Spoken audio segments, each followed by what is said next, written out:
menstruasinya itu melilit bahkan sampai pingsan, berarti dia ada kecenderungan emosi marah terhadap salah satu atau kedua orang tua. Jadi relatif kalau kanker itu di bawah umur 45, rata-rata dia marahnya sama orang tua. Kalau dia itu marah dengan suami sehingga terkena kanker, dia bisa hampir setiap hari marah sama suami, itu bisa.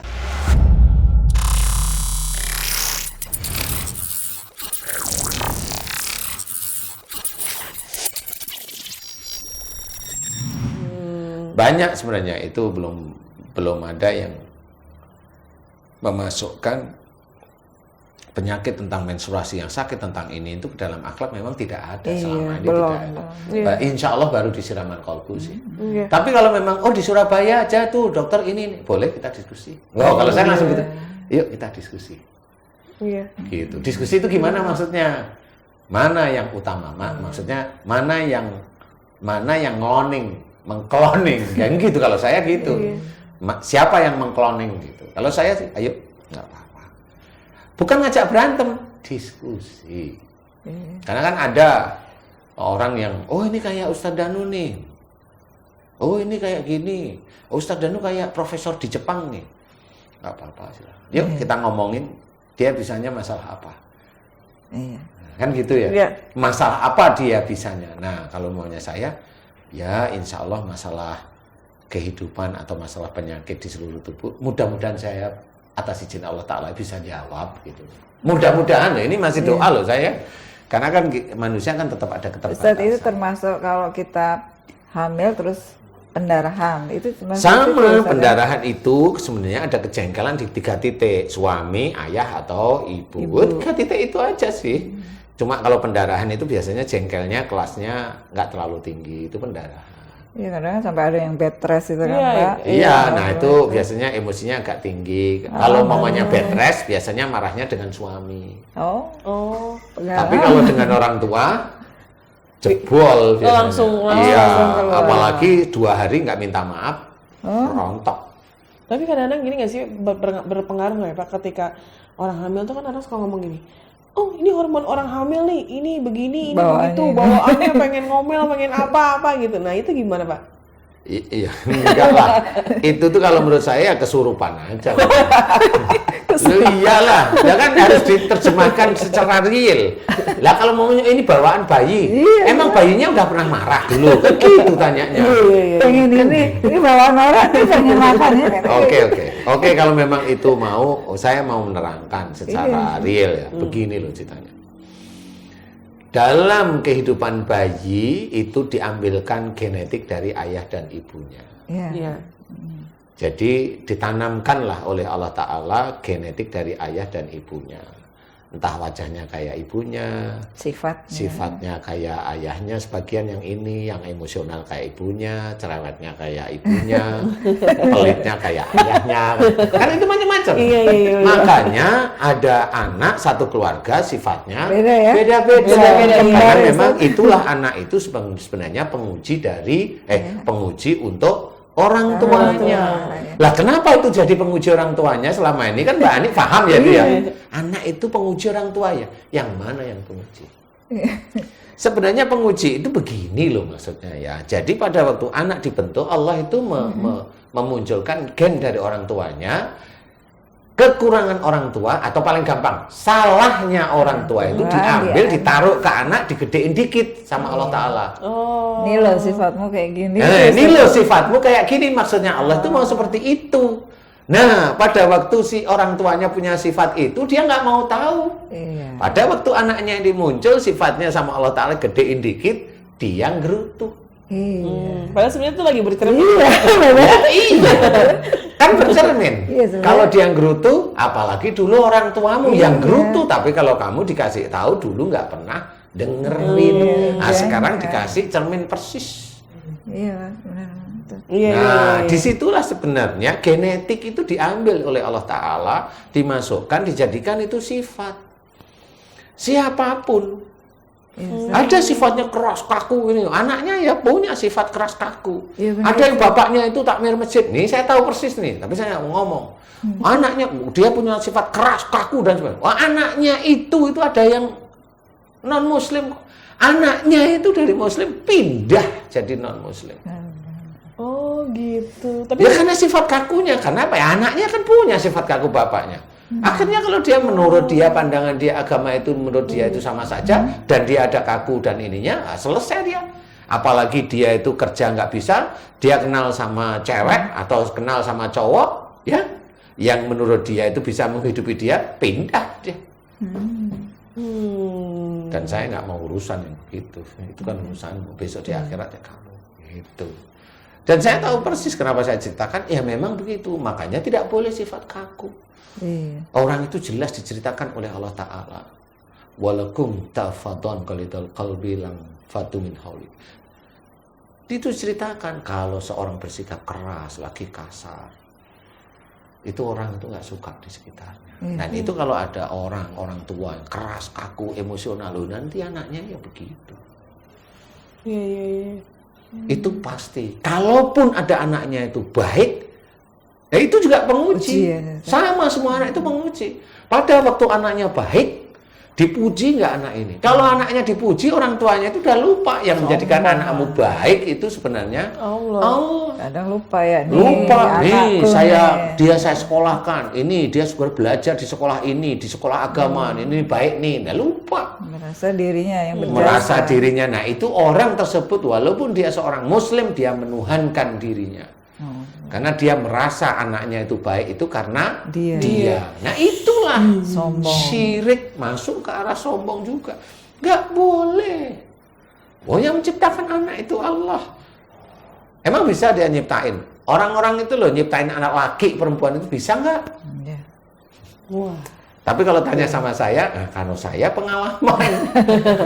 Kalau saya pengalaman, gitu.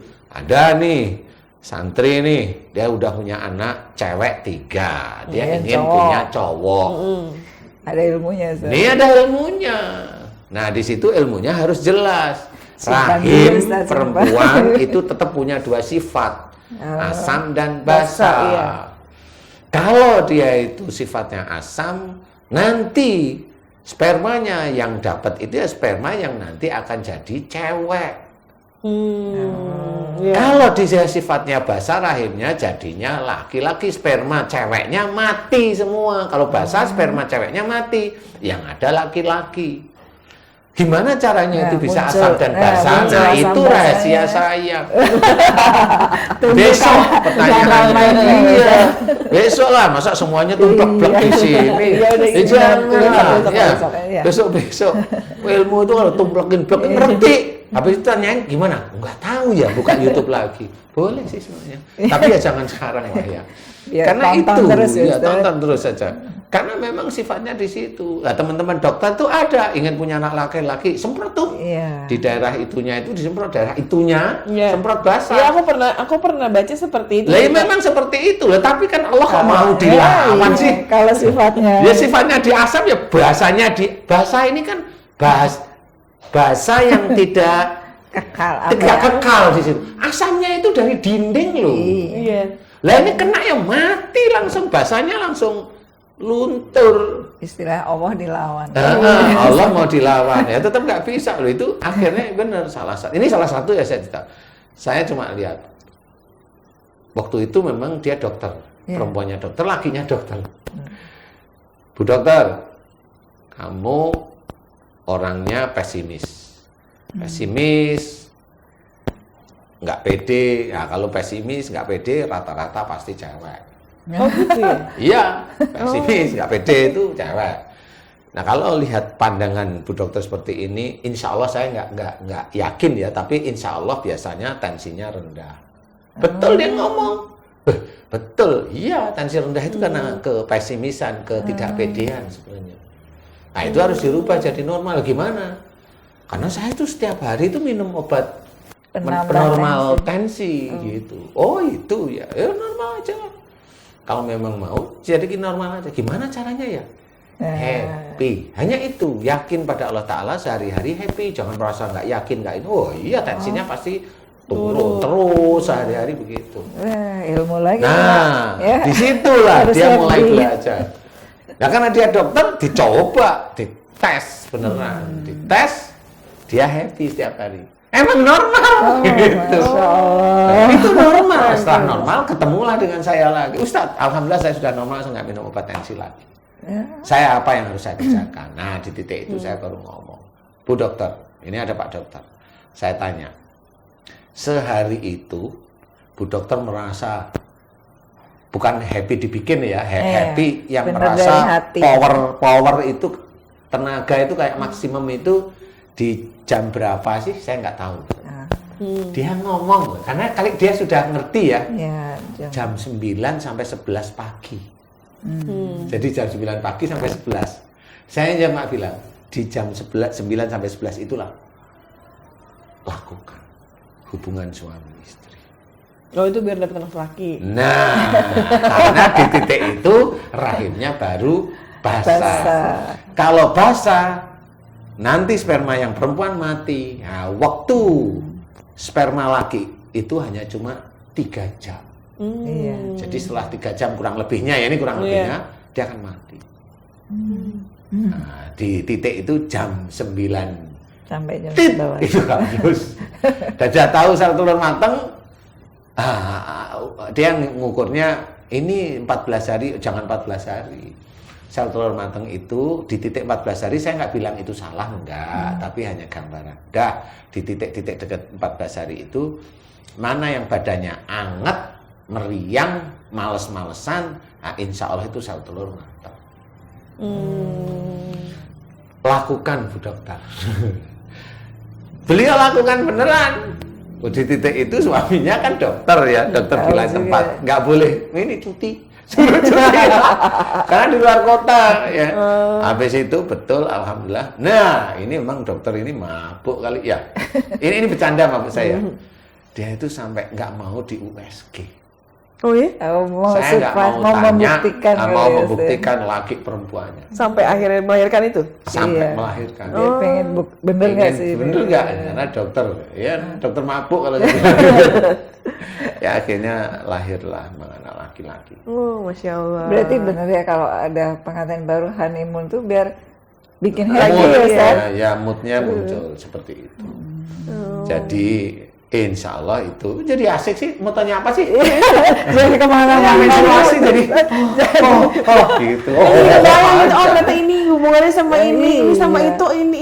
Ternyata itu bulat ya Pak. Nyambung semua. Bukan bulan, nyambung. Iya, nyambung semua. Semuanya itu nyambung. Sebenarnya semuanya yang ada di sekitar kita itu petunjuk dari Allah Ta'ala. Iya. Termasuk Allah kan menulis sama Allah itu menceritakan dalam Quran.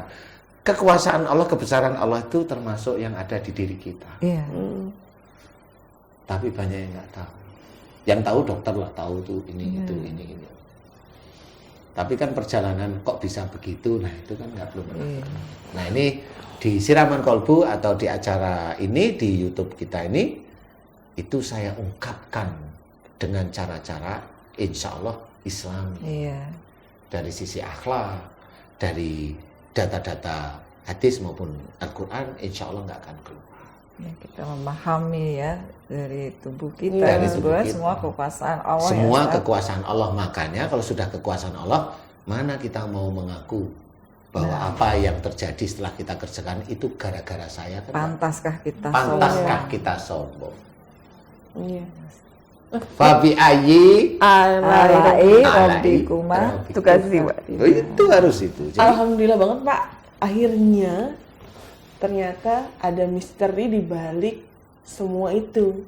Kalau selama ini kita nggak tahu, alhamdulillah kali ini kita Iya, lebih paham ya, Mbak. Mm-mm. Terima kasih ya Pak Ustadz. untung saya nggak jadi cewek ya. Tapi seru kok. Tapi itu ya, bisa yang tahu masalah cewek kok laki gitu ya. Dia nggak tahu. Itu hanya Allah aja ya itu ya. Alhamdulillahirrahmanirrahim. Semua teman-teman solihah tetap di channelnya Pak Ustadz Danu, di Ustadz Danu channel, official channel. Jangan lupa di like, subscribe, di komen, Share. di share ke semuanya. Karena manfaat, insya Allah manfaat. Insya Allah sangat-sangat bermanfaat. Tidak akan keluar dari syariat, insya Allah. Insya Allah. Insya Allah. Terima kasih Pak Ustadz Danu untuk ilmunya hari ini. Ntar kapan-kapan kita bakal ngobrol lagi. Mbak Ani, terima kasih. Sama-sama Mbak Devi. Nemenin aku terus ya. Assalamualaikum warahmatullahi wabarakatuh. Waalaikumsalam.